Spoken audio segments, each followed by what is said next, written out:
अब आप लोग सावधान हो जाएं।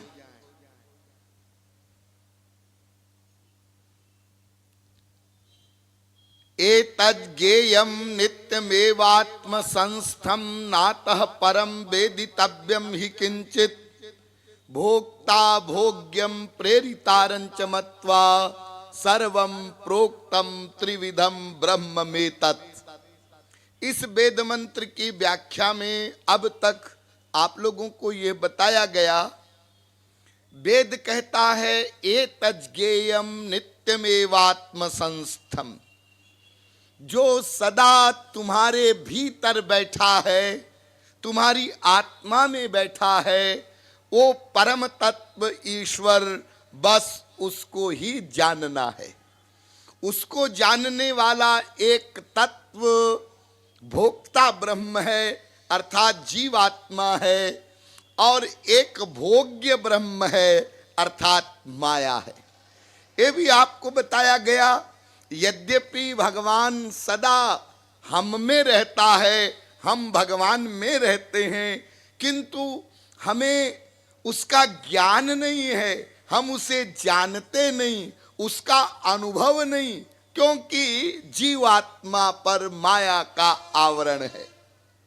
ये माया का आवरण अनादि है, लेकिन अनंत काल तक रहेगा ये आवश्यक नहीं है। जब किसी जीवात्मा को परम सौभाग्य से एवं भगवान की कृपा से मानव का शरीर प्राप्त होता है, तो उस मनुष्य शरीर में वो भगवान को जान सकता है, देख सकता है, प्राप्त कर सकता है।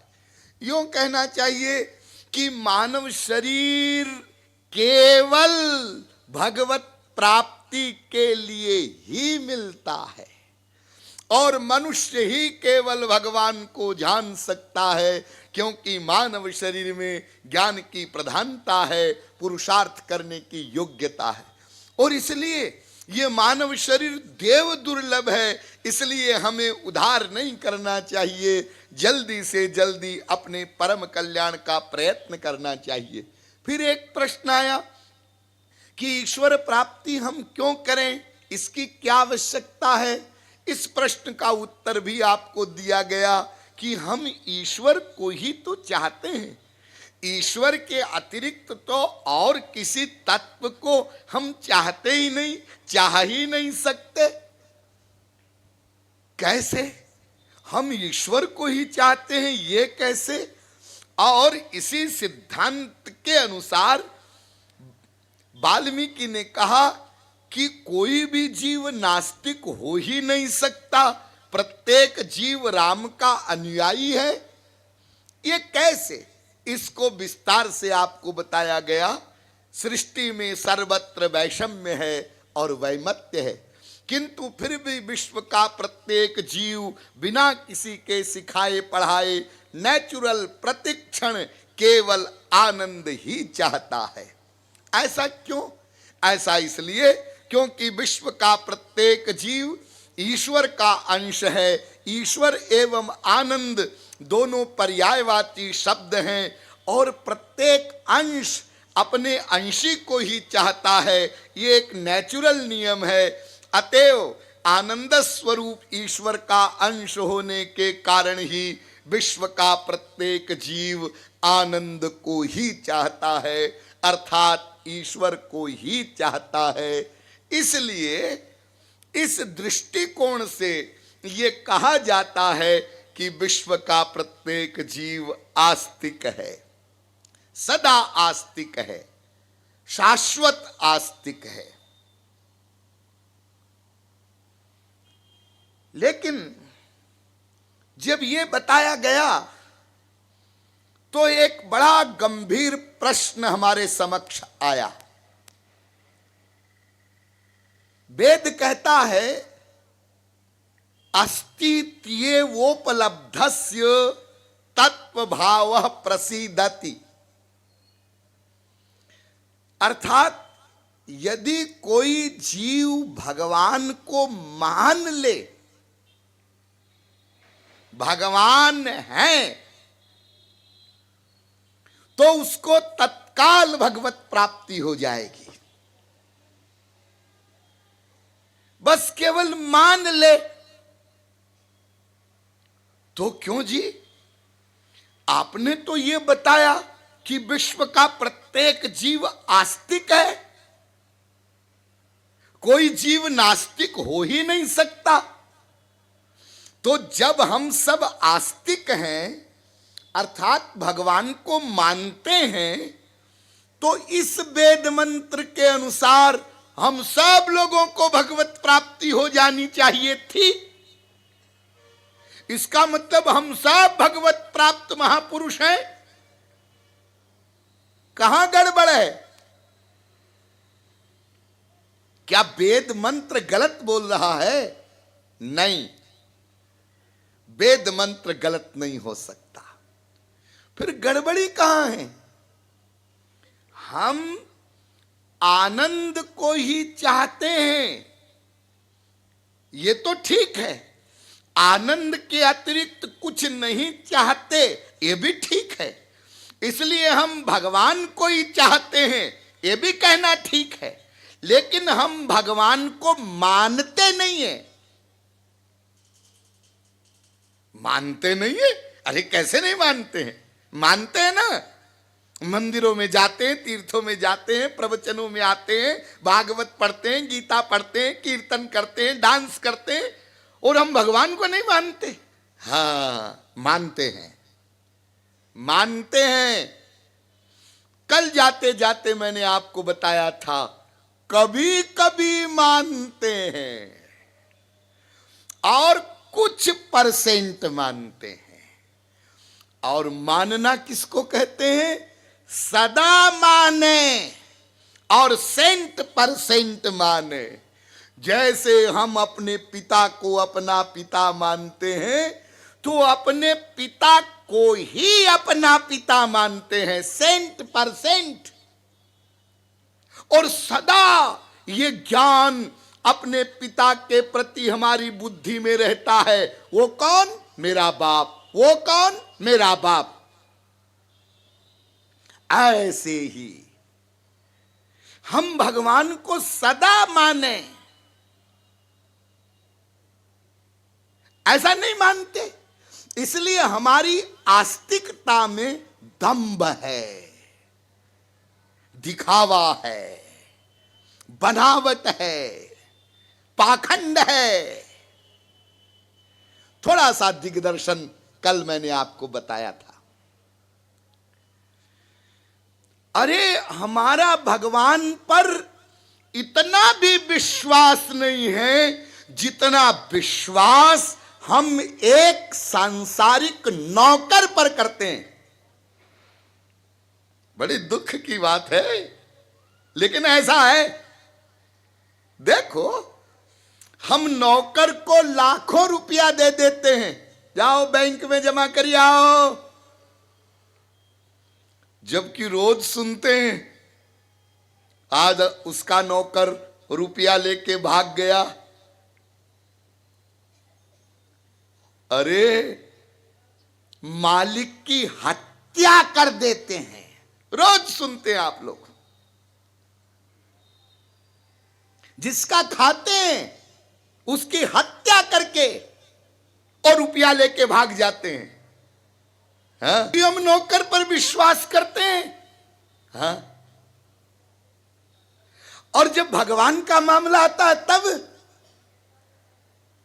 हे दुर्गा जी, हे हनुमान जी, हे श्याम जी, मेरा ये काम हो जाएगा तो तुमको सवामणि का प्रसाद कर देंगे। हो जाएगा तो, अरे भाई पहले ही कर दो ना। ना ना ना, पहले कैसे कर दें? यदि पहले कर दें वो काम न हो तो फिर वो नुकसान कौन भोगेगा? इसलिए सौदेबाजी करते हैं। हमारा काम ये हो जाएगा तो फिर हनुमान जी तुम्हारे बारे में भी सोच लेंगे। है? हे तिरुपति बालाजी, यदि ये टेंडर मुझे मिल जाएगा 1 करोड़ का, तो 10 लाख तुम्हारी हुंडी में भी डाल दूंगा। अच्छा, भगवान को तुम इतना बेवकूफ समझते हो कि पहले वो तुमको 1 करोड़ दे और फिर 10 लाख के लिए तुम्हारे मुंह की तरफ देखे? ऐसा भगवान होता है? विश्वास नहीं, फेथ नहीं, प्रेम नहीं, दिखावा दिखावा दिखावा। अरे सही बात तो यह है कि 99.99% लोग जो भगवतीय कार्य करते हैं वो एक रूटीन की तरह करते हैं, डेली रूटीन। जैसे सवेरे उठे, नहाए धोए, मंजन किए, कपड़े पहने और आए दुकान पर, ऐसे ही नहाए धोए, घंटी बजाई, दीपक जलाया, अगरबत्ती जलाई, सिर पटका, चले। दुकान भी खोली तो वहां पर भी सफाई किया, ओ भगवान का स्थान कोई बनाया उसको ठीक किया, वहां भी दीपक जलाया, अगरबत्ती जलाया, हे भगवान बिक्री अच्छी हो, बैठ गए। ये आस्तिकता नहीं है, ये भक्ति नहीं है। लेकिन नथिंग से समथिंग अच्छा है, ये कह सकते हैं। चलो कुछ नहीं से कुछ तो वो कर रहा है, किंतु हमको ये नथिंग से समथिंग में संतोष नहीं करना है, हमको वास्तविक रूप से आस्तिक बनना है। कैसे हम आस्तिक बनेंगे? और ये भगवान को मानना सदा नित्य निरंतर कैसे होगा? वेद कहता है ये होगा, जरूर होगा। तुम भी इस अवस्था में पहुंचोगे कि सदा तुम्हारी बुद्धि में भगवत स्मरण, भगवत भाव और भगवान की सत्ता की भावना बनी रहेगी। उपाय क्या है? उपाय यह है कि तुम जरा सही तरीके से चलो। पहले जानना, फिर मानना, फिर प्रेम, ये क्रम है। इसलिए सबसे पहले तुम भगवान को जानो। जानना पहले है, मानना बाद का स्टेप है, और वो अपने आप होता है।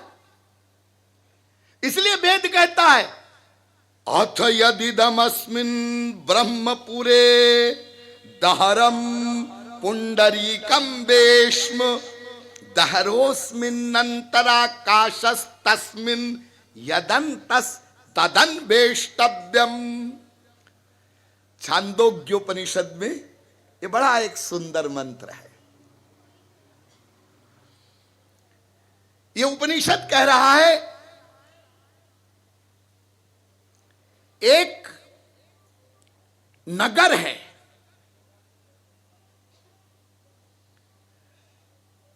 ब्रह्मपुर नाम का नगर। ब्रह्मपुर जैसे कानपुर, जयपुर, रामपुर, ऐसे ही ब्रह्मपुर नाम का एक नगर है। उस नगर में एक कमल की आकृति का घर है, पुंडरीकम वेश्म, कमल की आकृति का घर। उस घर में एक आंगन है, खाली स्थान, आकाश। उस आकाश में एक रहस्य है, बस उस रहस्य को जानना है। अच्छा, ये ब्रह्मपुर नाम का नगर कहां है? कैसे जाना पड़ेगा वहां? ब्रह्मपुर माने आपका शरीर। ये ब्रह्मपुर कहा गया वेद में, यानी ब्रह्म के रहने का स्थान। तो शरीर रूपी ब्रह्मपुर नगर में हृदय रूपी घर है। हृदय, हार्ट। उस हृदय में एक आंगन है, खाली स्थान है।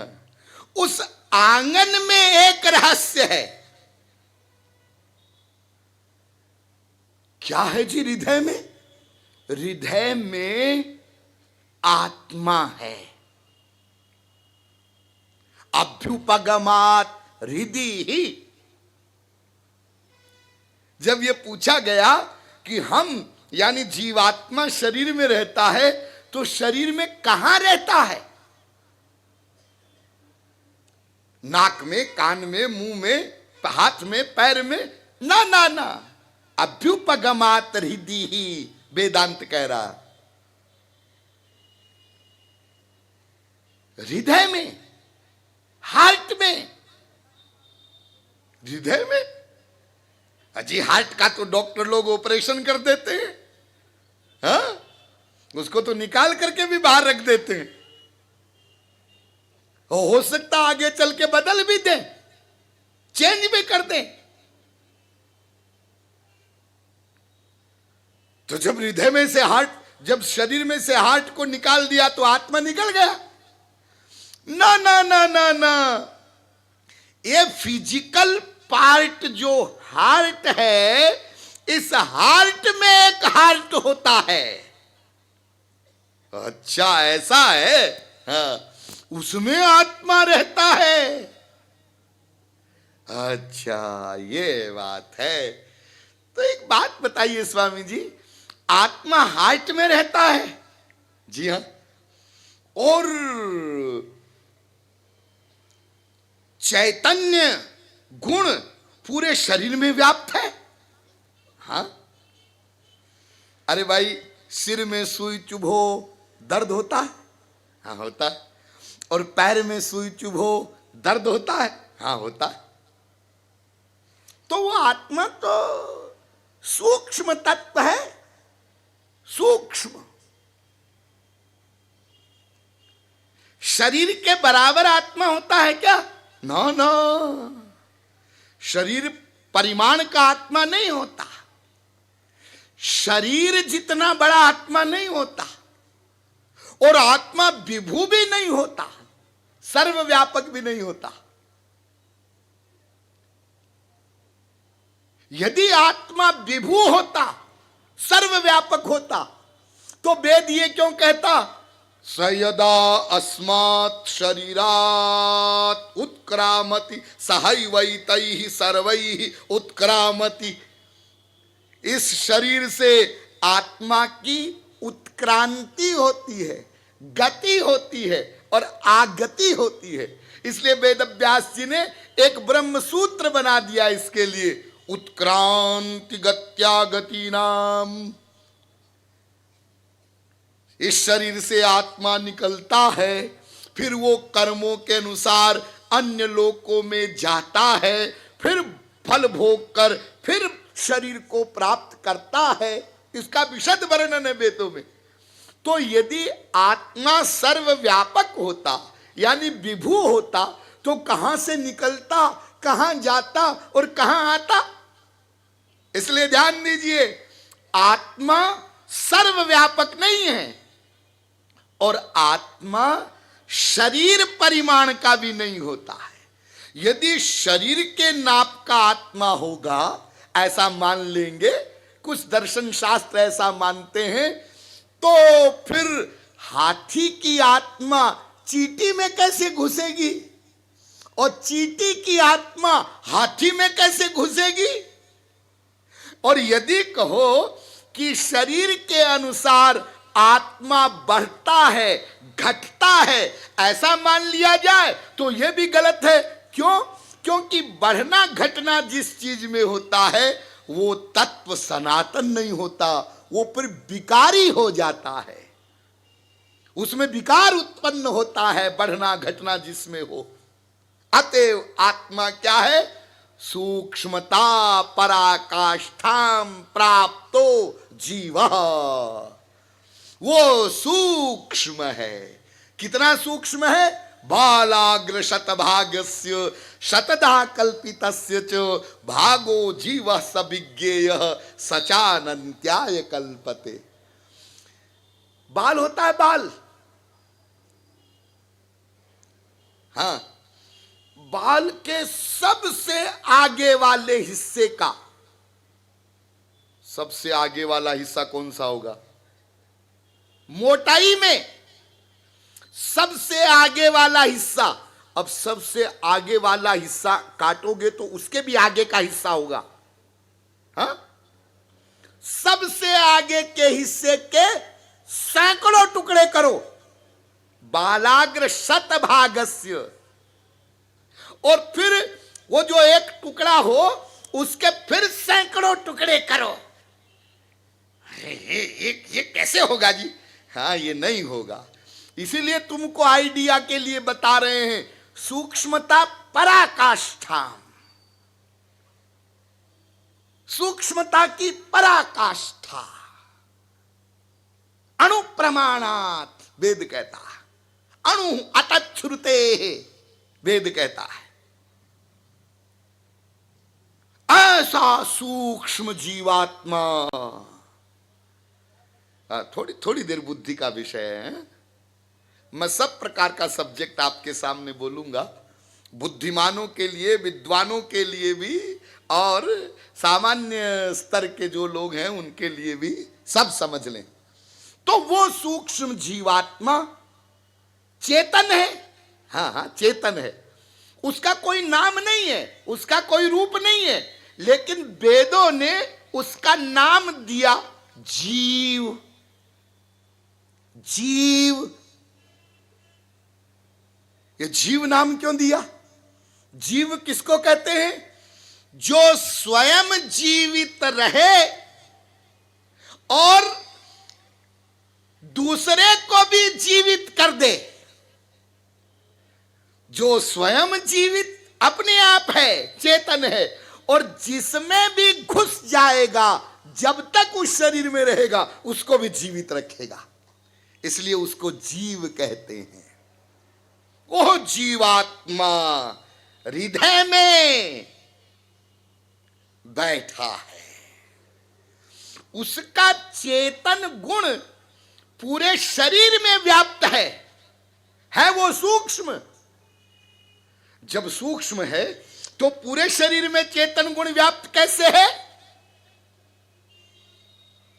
तो वेदव्यास जी ने वेदांत सूत्र बनाया, गुणात् आलोकवत्। जैसे देखो, एक दीपक होता है, दीपक, और उसको आप कमरे में एक कोने में रख दे, हाँ, वो एक कोने में पड़ा है दीपक, हाँ हाँ, लेकिन प्रकाश पूरे कमरे में फैला हुआ है, और उस कमरे में से दीपक को बाहर निकाल लीजिए, अंधेरा हो गया, और दूसरे कमरे में ले जाइए, वहां प्रकाश हो गया, हाँ हाँ। ऐसे ही ये शरीर रूपी घर के एक कोने में जीवात्मा, लेकिन अपने चैतन्य धर्म को पूरे शरीर में फैलाए रखता है। गुणात् आलोकवत्, व्यतिरेको गंधवत्। जैसे पुष्प रखा रहता है, गुलाब का पुष्प एक जगह, और उसकी खुशबू चारों तरफ वातावरण में फैली है, ऐसे। अधिक डिटेल नहीं करेंगे, मैं संक्षेप में इशारा कर रहा हूं, बहुत सारी बातें हैं। जीवात्मा विषय पर ही केवल बोला जाए तो 10-12 दिन चाहिए कम से कम। आप लोग केवल अभी इतना समझिए कि वो जो जीवात्मा है, उस जीवात्मा में परमात्मा है। जीवात्मा में वेद कहता है उसको जानो, तदन्वेष्टव्यम, उसको जानो, और उसको जानो तो ज्ञात्वा देवम मुच्यते सर्वपाशैः। यदि उसको तुम जान लो तो सब बंधन समाप्त। तमेव विदित्वाति, वेद कहता है। ठीक ठीक ठीक ठीक, अब हम समझ गए कि सर्वप्रथम हमें भगवान को जानना होगा, और उसको जानने के लिए कहीं तीर्थों की मार्चिंग करने नहीं जाना है, कोई मंदिरों में नहीं भटकना पड़ेगा, कहीं वृंदावन काशी नहीं जाना पड़ेगा, वो तो तुम्हारी आत्मा में ही विराजमान है, इसलिए कोई कठिनाई नहीं है। कोई गरीब व्यक्ति हो, वो कह सकता है अरे साहब मैं तो गरीब आदमी हूं, कहां जाऊं, काशी वृंदावन मथुरा? अरे कहीं जाने की जरूरत नहीं है। हाँ ठीक ठीक ठीक, तो उस भगवान को जानना है, हाँ जानना है, लेकिन जब हम उसको जानने के लिए चले, तैयार हो गए, तब वेद कहता है यदि मन से सुवेदेति दभ्रमेवापि नूनम त्वं वेत्थ ब्रह्मणो रूपम। जो ये समझता है कि उसको समझा जा सकता है, वो बड़ा ना समझ है। देखिए कितनी विचित्र बात है कि वेद से लेकर के रामायण तक सब धर्म ग्रंथों में सैकड़ों मंत्रों में, श्लोकों में, चौपाइयों में ये बात कही गई, भगवान को जानो जानो। और वेद से करके रामायण तक सब ग्रंथों में इसके विपरीत एक बात कही गई। वो क्या? उस भगवान को कोई नहीं जान सकता। एक तरफ कहा जानो, जल्दी जानो, देर मत करो, जानना ही होगा। और हम जब कमर कस के खड़े हो गए, तब वेद कहता है उसे कोई नहीं जान सकता।